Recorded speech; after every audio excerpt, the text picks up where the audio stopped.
ताकि जो कोई इस पर विश्वास करे वह नाश ना हो परंतु अनंत जीवन प्राप्त करे।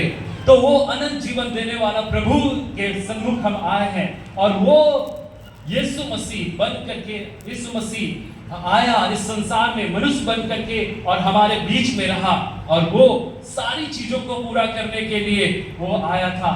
और ना केवल उसने यहाँ पे अपने परमेश्वर के राज्य के विषय बताया, अद्भुत कार्य करके अपने को बताया कि वो कौन है, लेकिन उसने उस बात को भी पूरा किया जिस कारण से वो आया था। उसने उस व्यवस्था की बातों को पूरा किया, उसने सारी चीजों को पूरा किया और उसने क्या किया, क्रूस की मृत्यु, क्रूस की मृत्यु को भी उसने क्या किया, सह लिया। वो क्रूस की मृत्यु जो एक कठिन मृत्यु है और वहां पे इन बातों को आज के सुबह के समय में हम जब मनन करते हैं तो हम इन बातों को देखते हैं। हम एक पद को और निकालेंगे, पहला कुरिन्थी 2 अध्याय वहीं पर है और उसका 1 और 2 पद में ऐसा लिखा है।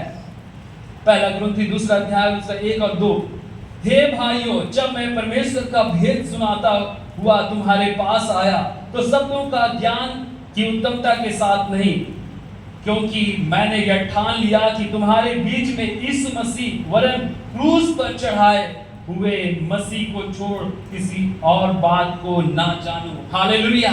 ये प्रेरित पौलुस इस बात की महत्व को बताता है कि मैं और कोई चीज को नहीं जानना चाह रहा है। ये पत्री जो लिख रहा है ये बात को बोलता है, वहां पे ये बात को बोलता है कि मैं तुम्हारे पास शब्दों की उत्तमता के साथ नहीं आया।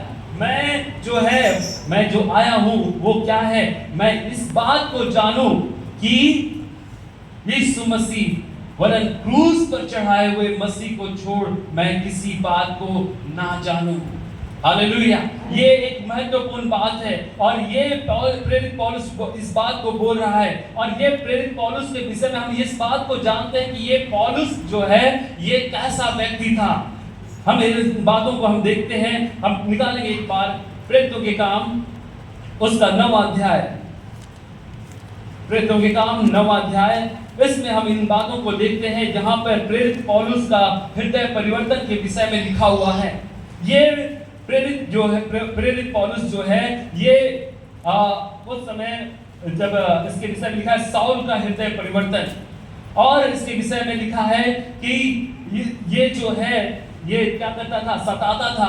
और हम ये बात को बताना चाहते हैं कि ये जो है ये कौन है, ये यहूदी ज्ञान का अच्छा जानकार है और इसका जो पढ़ाई लिखाई हुआ वो अच्छा व्यवस्थापक एक फरीसी गमलीएल से इसने क्या किया था, शिक्षा प्राप्त किया था। वो सोचता था कि यीशु मसीह जो है वो क्या कर रहा है, वो जो है वो हमारे धर्म को तोड़ मोड़ रहा है, वो क्या कर रहा है, ये जो है ये लोग हमारे धर्म को का विनाश कर देंगे। और इस कारण से ये उनके प्रति जो है वो उग्र था।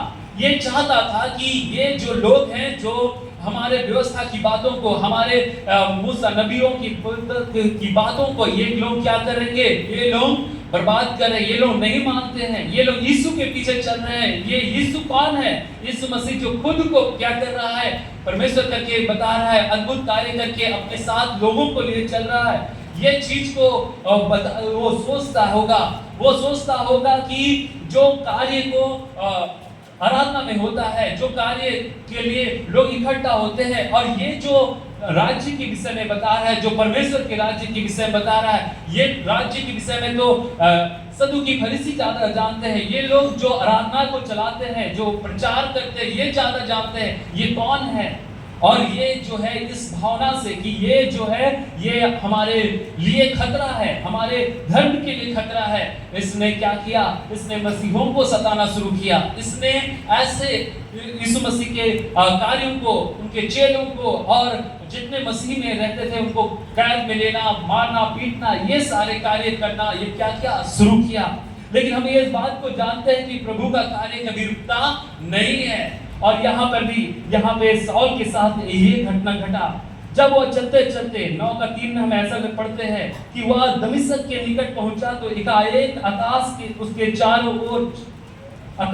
चारों ओर ज्योति चमकी, वह भूमि पर गिर पड़ा और यह सब सुना, हे साउल तू मुझे क्यों सताता है। इस बात को यहाँ पे उसको आवाज आया कि वो क्यों सताता है, हे सौल तू क्यों सताता है। और उस समय लोग जो है उसके साथ ही जो है वो लोग भी अवाक रह गए, वो लोग भी इस बात को सुन तो रहे थे लेकिन देख नहीं पा रहे थे। आवाज तो आ रहा था लेकिन कुछ दिखाई नहीं दे रहा था। 8वां पद में ऐसा पढ़ते हैं, तब सौल भूमि से उठा परंतु जब आंखें खोली तो कुछ दिखाई ना दिया और उसका हाथ पकड़कर उसको कहां ले गए, दमिश्क में ले गए। वह 3 दिन तक ना देख सका, ना खाया ना पिया। यहाँ पे हम इस बात को देखते हैं कि प्रभु का ज्योति, प्रभु का दर्शन जब पाया, प्रभु की आवाज को सुना, वो कुछ देख नहीं पाया। लोग हैरान थे लेकिन यहाँ पे इस साउल के साथ प्रभु का बातचीत को हम यहाँ पे देख पाते हैं। और फिर क्या होता है, फिर दमिश्क में हनन्याह नाम एक चेला था, उसे प्रभु ने दर्शन देख करके कहा कि हे हनन्याह, और उसने कहा हे प्रभु, और उसको एक आज्ञा मिली कि जा करके किसके पास जाना है, सौल के पास जाना है। और वहां पे उसको बोलता है उठकर उस गली को जा जो सीधी कहलाती है और यहूदा के घर सौल नाम एक तरसुसवासी से को पूछ, क्योंकि देख वह प्रार्थना कर रहा है। और जब इस बात को उसको पता चलता है कि ये किसके पास भेजा जा रहा है तो उसको बोलता है, वो क्या बोलता है, 15 पद में पढ़ते हैं, परंतु प्रभु ने उससे कहा तू चला जा, क्योंकि वह तो अन्य जातियों और राजाओं और इस्राएलियों के सामने मेरा नाम प्रकट करने के लिए मेरा चुना हुआ क्या है, पात्र है। हालेलुया। यहाँ पे हम इस बात को देख रहे हैं कि ये जो सताने वाला है, इसके विषय में प्रभु क्या बोलता है, मैं अन्य जातियों के लिए ये मेरा चुना हुआ पात्र है। हालेलुया।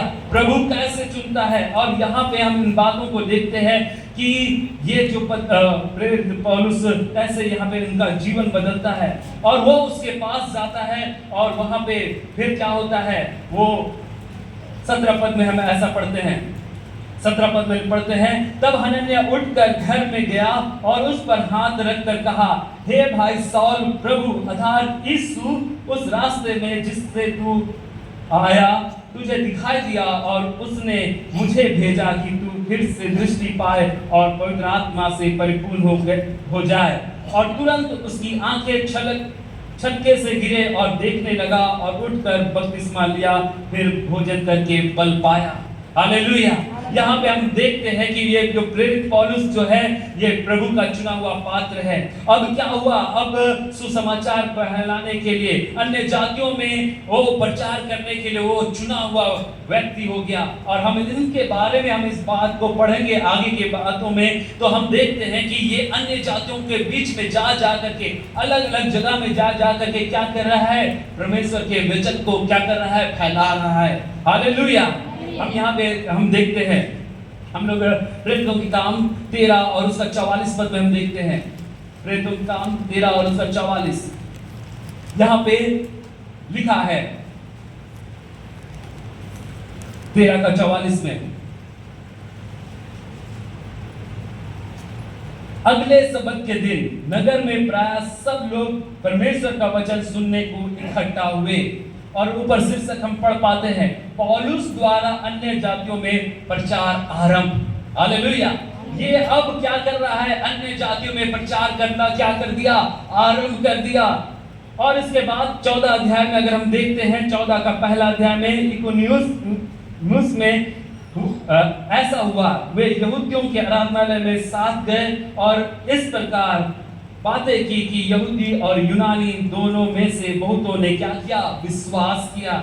अब यहाँ कहाँ आ गया, इकुनियुस में आ गया, वहां पे भी क्या किया, उसने प्रचार किया। और उसके बाद 14 का 6 में पढ़ते हैं, यहाँ पे क्या लिखा है, वे तो जान गए और लिखा दुनिया के लुस्त्रा और दिरबे नगर में और उसके आसपास के प्रदेशों में भाग गए और वहां क्या करने लगे, सुसमाचार सुनाने लगे, है ना।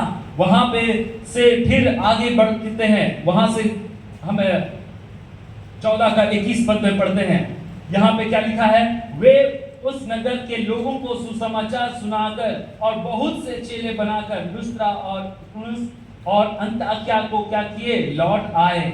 और यहाँ पर भी क्या कर रहा है, वो अन्य लोगों के सामने क्या कर रहा है, प्रचार कर रहा है। और ऐसा प्रचार करते करते यरूशलेम की सभा में हम देख पाते हैं 15वां अध्याय में, और फिर 16वां अध्याय में हम देखते हैं वो कहाँ गया, वो त्रियोस में आया और फिर फिलिपी में आया, वहां पे प्रचार किया। और वहां पे फिर क्या हुआ, उसको बंदीगृह में भी डाला गया। और उसके बाद 17वां अध्याय में हम पहुंचते हैं, वहां थिस्सलुनीकि नगर में गया और वहां क्या कर रहा है, वहां भी प्रचार कर रहा है। और यहाँ पे फिर देखते हैं आगे विद्या में गया, एथेंस में गया। और उसके बाद 18वां अध्याय में हम पढ़ते हैं कुरिन्थ नगर में गया। इतने सारे नगर, और भी आगे के पदों में हम देखेंगे कि वो नगर नगर जा करके क्या कर रहा है, अन्य जातियों के बीच में मसीह का प्रचार कर रहा है। परमेश्वर ने उसे चुना और वो केवल एक जाति के लिए, विशेष के लिए नहीं रहा। वो बुद्धिमान था, वो मन शक्ति था, उसको अच्छा शिक्षा प्राप्त किया था। और वो अब जा करके घूम करके वो कहाँ जहाँ भी प्रभु अगुवाई कर रहा था, वहां क्या कर रहा था, प्रभु का प्रचार कर रहा था। हालेलुया। और यहाँ पे हम इस बात को देखते हैं। और यहाँ पे जब कुरिन्थ की नगर में आया, और ये प्रेरितों के काम जो है, ये लूका का पुस्तक है, लूका ये बताता है कि ये जगह में ये जा रहा है। और ये जो साउल का जीवन कैसे बदला, इस बारे में हमने अभी पढ़ा। और यहाँ पे हम एक एथेंस के बारे में हम थोड़ा सा देख लेते हैं।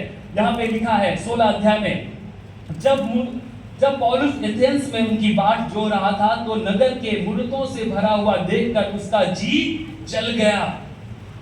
वह आराधनालय में यहूदियों और भक्तों से और चौकों में जो लोग उससे मिलते थे, उनसे हर दिन वाद विवाद किया करता था।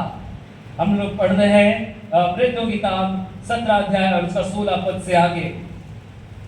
यहाँ पे हम इन बातों को देखते हैं कि एथेंस नगर में जो प्रेरित पौलुस है, वहां पे ये क्या कर रहा है, लोगों से वाद विवाद कर रहा है, परमेश्वर के बारे में बता रहा है। उसका जी जल गया कि वहां के लोग जो हैं वो मूर्ति पूजक हैं, वहां के लोग जो हैं वो अन्य चीजों को, सच्चाई को जब बताने के लिए वो उनका क्या है, एक तरह से बोले तो उत्तेजित हो गया। और वहां पर भी वो क्या करने लगा, वाद विवाद करने लगा। और वहां पर क्या होता है, हम 18 पद में कुछ लोग क्या बोलते हैं, वहां पे बोलते हैं, यह बकवादी क्या कहना चाहता है। परंतु दूसरों ने कहा, यह अन्य देवताओं का प्रचारक जान पड़ता है, क्योंकि वह यीशु का और पुनरुत्थान का सुसमाचार क्या करता है, सुनाता है।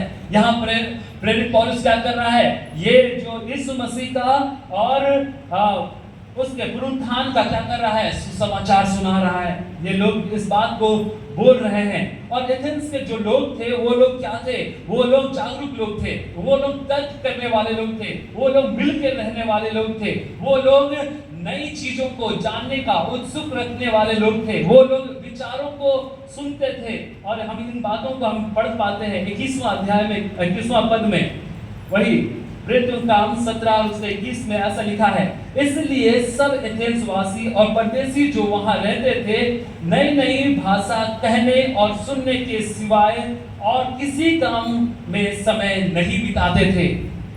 हालेलुया। और वहां के जो श्रोता थे, वो लोग एक मंच देते थे, हाँ हम भी सुनना चाहते हैं, क्या नया विचार है, क्या नई बातें हैं, क्या चीज जो है वो बताना चाहता है। ये लोग ऐसे नहीं थे कि नहीं किसी को मौका नहीं देंगे, किसी को कुछ नहीं करेंगे। ये लोग उत्सुक वाले लोग थे, ये लोग आगे बढ़ने वाले, सोचने वाले और अन्य विचारों को जानने वाले, तर्क करने वाले लोग थे। ये लोग तर्क करके पूछते थे कि ऐसा कैसा है। और ये लोग जो है, ये लोग बुद्धिमान लोग थे और अच्छे से रहने वाले लोग थे। और यहाँ पर उनको एक मंच मिला। और वहां पर 22वां पद में हम पढ़ पाते हैं, यहाँ पे प्रेरित पौलुस यहाँ पे एथेंस वासियों को क्या बोलता है, खड़े होकर कहा, हे एथेंस के लोगों, मैं देखता हूँ कि तुम में हर बात में देवताओं के बड़े मानने वाले हो। और इस बात को वहां पर बोलता है। और 23 पद में हम पढ़ते हैं, अनजाने ईश्वर के लिए, इसलिए तुम बिना जाने पूछते हो। मैं तुम्हें उसका सुसमाचार सुनाता हूँ, जिस परमेश्वर ने पृथ्वी और उसकी सब वस्तुओं को बनाया वह स्वर्ग और पृथ्वी का स्वामी होकर हाथ के बनाए हुए मंदिरों में नहीं रहता। ये प्रेरित पौलुस वहां पे क्या कर रहा है? प्रचार कर रहा है। और प्रेरित पौलुस इस बात को बहुत गंभीरता के साथ, बहुत गहराई के साथ उनको बताता है कि कौन है जिस परमेश्वर को हम बनाते हैं, उससे बढ़कर है। वो हाथ से बनाया हुआ मंदिरों में, मस्जिदों में, या फिर बोल सकते हैं मकानों में, जो भी भवन में नहीं रहता। हम ऐसा बोल सकते हैं कि परमेश्वर के लिए हम क्या बना सकते हैं? वो महान परमेश्वर जिसका कोई आकार, जो इतना बड़ा है, विशाल है, उसके लिए मनुष्य जो है वो कितना बड़ा बना सकता है। हम इस भवन को अगर कितना भी बड़ा बना दे, कोई भी भवन हो, लेकिन क्या है, हम उसके लिए नहीं बना, वो वहां नहीं रहता। यह इस बात को बोलता है, जो स्वर्ग और पृथ्वी का स्वामी होकर वो है, वो परमेश्वर के लिए हम क्या बना सकते हैं? और इस बात को वो क्या कर रहा है? प्रचार कर रहा है। और इस बात को उसने क्या क्या प्रचार किया, और आगे के पदों में हम पढ़ते हैं। हम 27 पद से पढ़ते हैं कि वे परमेश्वर को ढूंढे, कदाचित वे टटोल पाए, तो भी वह हमसे दूर नहीं, क्योंकि हम उससे जीवित और चलता फिरता और स्थिर हम स्थिर है, जैसा कि कितने कवियों ने भी कहा है, हम तो उसी के वंशज है।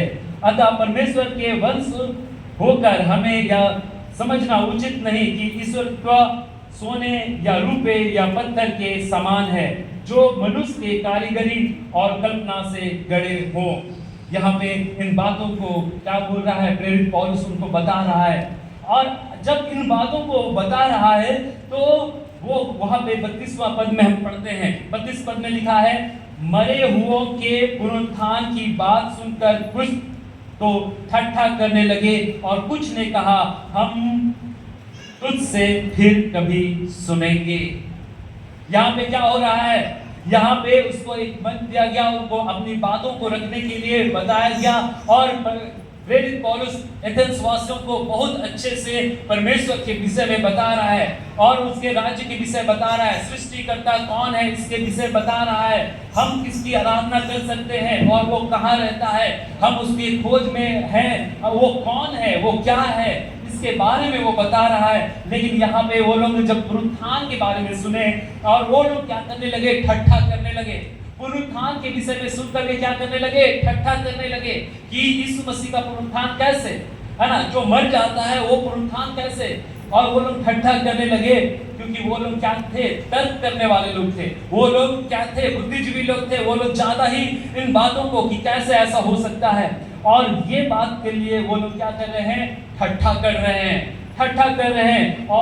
और क्या कर रहे हैं? और उसमें से कुछ बोलते हैं कि हम तुझसे फिर कभी सुनेंगे।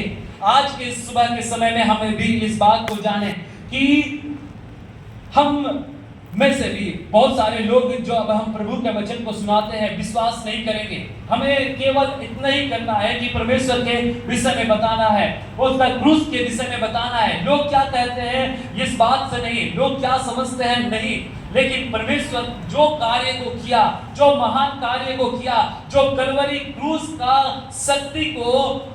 शक्ति के कारण जो हमारे लिए उद्धार करता, जो हमारे लिए लहू बहाया, जिसने अपने आप को दे दिया, हमें उसके विषय में क्या है? बताने में लजाना नहीं चाहिए। जिसने सब कुछ को किया उसके विषय में हम क्यों लजाएं? क्यों नहीं हम लोगों को बताएं?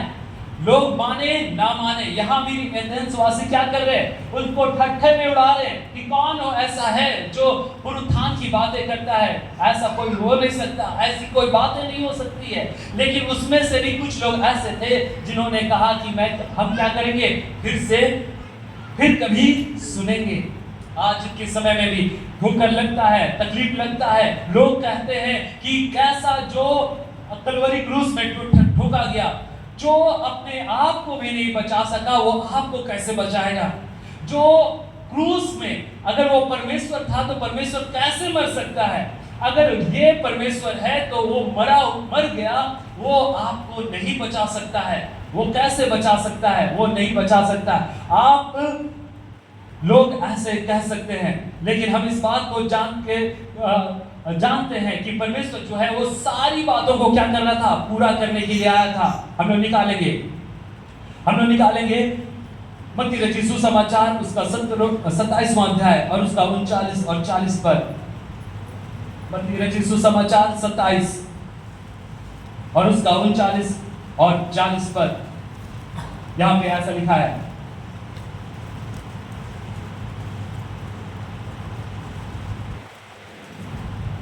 तब उसके साथ 2 डाकू, एक दाहिनी ओर एक बाईं ओर क्रूस पर लटकाए गए।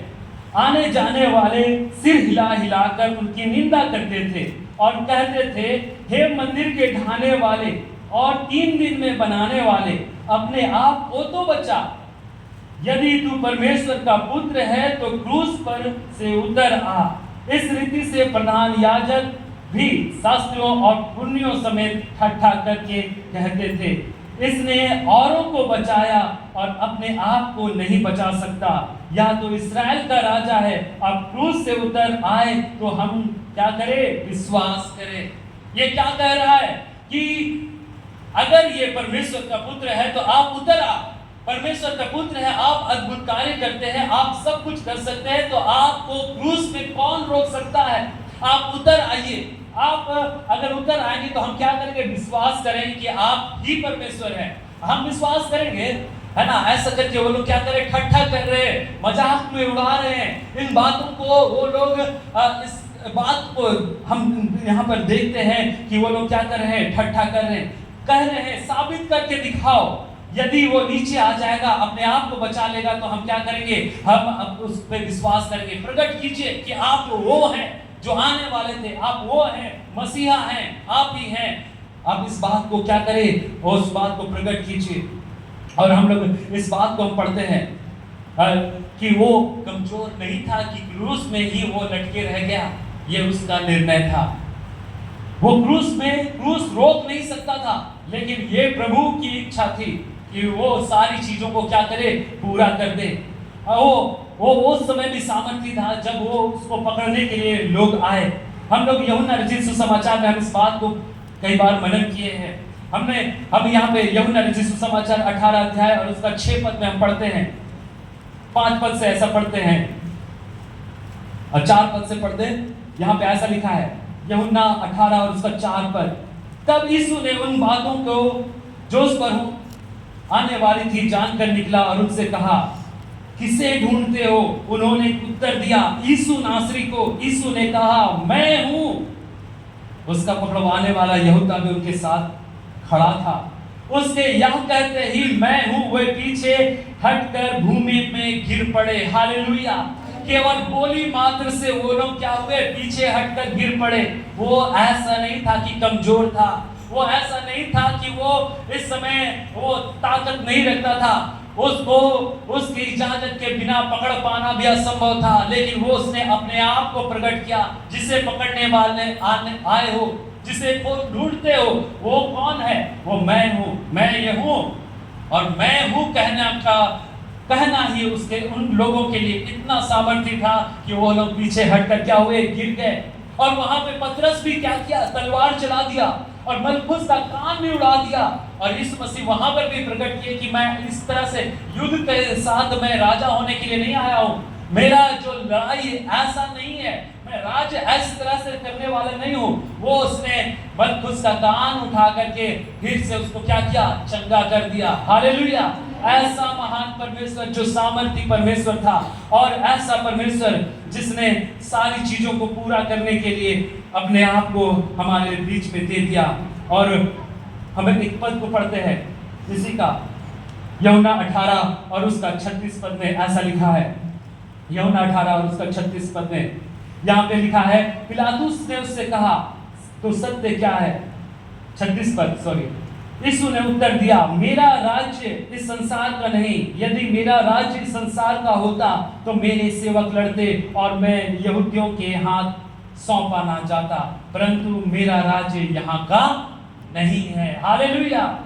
वो जो कार्य कर रहा था आने वाले तमाम पीढ़ियों तक के लिए, वो जो कार्य को उसकी योजना है जो हमारे भी समझ से परे है, वो जो कार्य करता है वो अद्भुत कार्य करता है। वो जो योजना को बनाता है, वो हमारे को बनाने वाला सृष्टिकर्ता जो हमारे लिए सब कुछ को करने जा रहा था ताकि वो रास्ता क्या हो जाए, सरल हो जाए। अनंत जीवन का रास्ता जो प्रभु यीशु मसीह के द्वारा से होकर गुजरता है, वो रास्ता क्या हो जाए, सरल हो जाए। अगर वो कलवरी क्रूस की सजा नहीं भुगतता, वो सजा जो हमारे लिए दंड का कारण था वो नहीं भुगतता, तो हम भी क्या हो जाते, दंडित ठहरते। यहाँ पे हम ऐसा पढ़ते हैं, हम एक बार निकाले मत्ती रचित सुसमाचार 26 और उसका 52 पद। मत्ती रचित सुसमाचार 26 और उसका 52 पद। यहाँ पे ऐसा लिखा है, तब यीशु ने कहा, यहाँ पे कान उड़ाने के बाद, तब यीशु ने कहा, अपनी तलवार म्यान में रख, क्योंकि जो तलवार चलाते हैं वे सब तलवार से नष्ट किए जाएंगे। क्या तू नहीं जानता मैं अपने पिता से विनती कर सकता हूं और वह स्वर्गदूतों की 12 पलटन से अधिक अभी मेरे पास क्या करेगा, उपस्थित कर देगा। अभी क्या होगा, अगर पुकारेगा तो 12 पलटन से अधिक क्या होंगे, स्वर्गदूत आ जाएंगे। एक स्वर्गदूत के विषय में लिखा है कि वो उसने कितनों को मारा, उसमें कितना सामर्थ होता है। 12 स्वर्गदूत, 12 पलटन आ जाएगा तो क्या ना क्या हो जाएगा। और ये बात आगे में लिखता है, 54 पद में हम पढ़ते हैं, जिसमें लिखा है, परंतु पवित्र शास्त्र की वे बातें ऐसे ही होना आवश्यक है, कैसे पूरी होगी। हालेलुया। परमेश्वर जो है, यीशु मसीह सारे चीजों को पूरा करने के लिए आया था और उसका एक भी बात अधूरा ना रहा। हम उस उपवास काल के समय में बहुत सारी बातों को मनन किए, एक भी बात उसका क्या नहीं रहा, अधूरा नहीं रहा। जो इतनी भी बातें उसके लिए भविष्यवाणी की गई थी, सारी बातें पूरी हुई और वो सारी बातों को पूरा कर रहा था। चाहे उसका फड़वाया जाना हो, चाहे उसका वहां पर उसका स्वागत हो, उसका गधे पे बैठना हो, और उसका सब कुछ क्या हो रहा था, पूरा हो रहा था। जैसा लिखा था, जैसा उसके विषय में कहा गया था, सारा चीज को प्रभु ने क्या कर रहा था, प्रभु यीशु मसीह पूरा कर रहे थे। हालेलुया। और हमें कितना धन्यवाद देना चाहिए, कितना धन्यवाद देना चाहिए कि वो यीशु मसीह क्रूस से नहीं उतर आया। हालेलुया। वो यीशु मसीह क्रूस से नहीं उतर आया। अगर वो उतर आता तो हम और आप भी अभागे हो जाते। वो उतर नहीं आया, ये हमारे लिए एक धन्यवाद का कारण है कि वो बलिदान होना चुना। उसने अपने आप को, लोग ठट्ठा उड़ा रहे थे, मजाक उड़ा रहे थे, उतर के प्रकट करो, उतर सकता था, लेकिन उसने अपना प्राण उस कलवरी क्रूस में दे दिया। वो उतर सकता था, उसमें सामर्थ था, और वो सब कुछ करने के लिए उसकी आज्ञाएं सब मानते थे। तूफान, प्राकृतिक दुष्ट आत्माएं, स्वर्गदूत सब उसकी आज्ञा को मानते हैं, और वो उस समय वो कार्य भी कर सकता था, लेकिन उसने वो निर्णय को लिया जो हमारे लिए आशीष का कारण है, हमारे लिए और आपके लिए उद्धार का कारण है। उसने उस कलवरी क्रूस में मरना स्वीकार किया। उसने कहा कि हे पिता, हो सके तो यह कटोरा टल जाए, लेकिन आपकी इच्छा पूरी हो। और उसने वचन ये बताता है, उसने यहाँ तक आज्ञाकारी रहा कि क्रूस की मृत्यु, क्रूस की मृत्यु भी सह ली। ना केवल क्रूस उस चीज का प्रतीक है, क्रूस में कौन कौन मरता है, क्रूस में उनको सजा दिया जाता था जो कैदी हैं, जो अपराधी हैं, जो उस लायक हैं, जिनको समाज में रहने के लायक नहीं है, उनको क्रूस की सजा दी जाती थी, जो समाज के लिए एक कलंक का कारण हो जाए। ऐसे लोगों को ऐसी सजा, ऐसे कठोर सजा का प्रावधान था और वहां पे दिया जाता था। क्रूस में केवल यीशु ही नहीं टंगा था, क्रूस में 2 डाकू भी टंगे थे, और उससे पहले भी ये क्या है, ये चलता आ रहा था। और हम जो है, हम भी क्या करते हैं, उस क्रूस को, जब हम क्रूस बोलते हैं तो हम उन क्रूस को नहीं बोलते हैं, वो डाकू के चढ़ाए हुआ क्रूस को नहीं बोलते हैं, लेकिन हम उस क्रूस को बोलते हैं जो मसीह, जो हमारे लिए उद्धार का कारण बना। हालेलुया। वो क्रूस को हम स्वीकार करते हैं, और क्रूस का चिन्ह जो हर एक जगह में हम देखते हैं, और बहुत सारे लोग गले में टांगते हैं, और बहुत सारा गाड़ियों में और ऐसा करके हमें दिखाते हैं कि ये जो है क्रूस, लेकिन इस क्रूस का महत्व को हम इसका विरोध नहीं करें, लेकिन इस क्रूस का महत्व को हम जाने कि ये जो क्रूस से यीशु मसीह ने अपना लहू बहाया कितना महत्वपूर्ण है। ये प्रेरित पौलुस और सारी बातों को बोल रहा था और सारी चीजों को कर रहा था, यीशु मसीह के कार्यों को बता रहा था, लेकिन यहाँ पे क्या बोलता है प्रेरित पौलुस? बोलता है कि मैं क्रूस में चढ़ाए क्रूसित यीशु मसीह के विषय के बारे में और उससे आगे और कुछ जानने की इच्छा भी उसको नहीं है।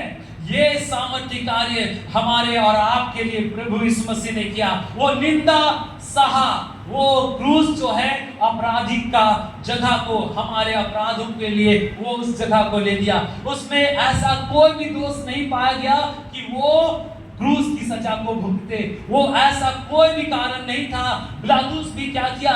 उसने अपना हाथ धोया और उसने भी क्या कहा? इसमें मैं कोई दोष नहीं पाता, लेकिन फिर भी उसको क्रूस की सजा मिली हमारे और आपके लिए। लोगों ने उसका ठट्ठा उड़ाया, ऊपर से नीचे लहू लुहान हो गया, पैरों में, हाथों में, सिर के से लेकर के पांव तक उसके हाथों में खून से लथपथ लहू बह रहा है। वो यीशु मसीह हमारा और आपके लिए इतना कुछ सह लिया। वो यीशु मसीह की जय जयकार करना हमें है और इसलिए हमें उसका कितना धन्यवाद देना है। जितना भी धन्यवाद दे उस महान परमेश्वर को वो कम होगा, क्योंकि उसने उस कलवरी क्रूस की सजा को भुगत लिया हमारे और आपके लिए। हालेलुया।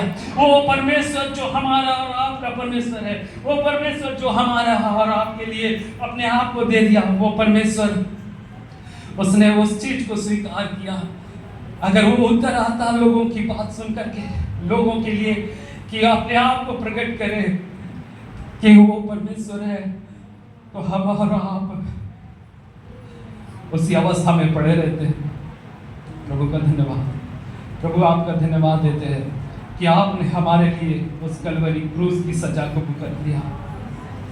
आप एकमात्र परमेश्वर हैं, हम पापी हैं, लेकिन आपका लहू हमें सब पापों से शुद्ध करता है। हमारे में कमजोरियां हैं, लेकिन आप उद्धार करता परमेश्वर है। हम आपका धन्यवाद करते हैं। हम लोग एक पद को निकाल लेंगे, फिलिप्पी 3 और उसका 18 पद। फिलिप्पी 3 और उसका 18।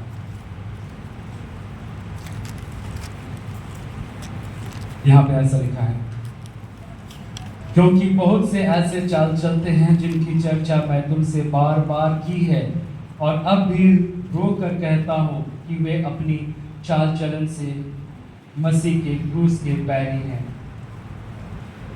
आज के सुबह के समय में जब हम उन क्रूस की बातों को मनन कर रहे हैं, वो कलवरी क्रूस में चढ़ाया हुआ यीशु मसीह जो हमारा और आपको उद्धार करता है, हमारे और आपको बचाने वाला, जो हमारे लिए मारा गया, काढ़ा गया और मुर्दों में से जी उठा परमेश्वर है, और वो फिर से आने वाला है न्याय बनकर। वो सच्चा है, अच्छा है और कभी नहीं बदलता, और उसका हर एक वादा पूरा होगा।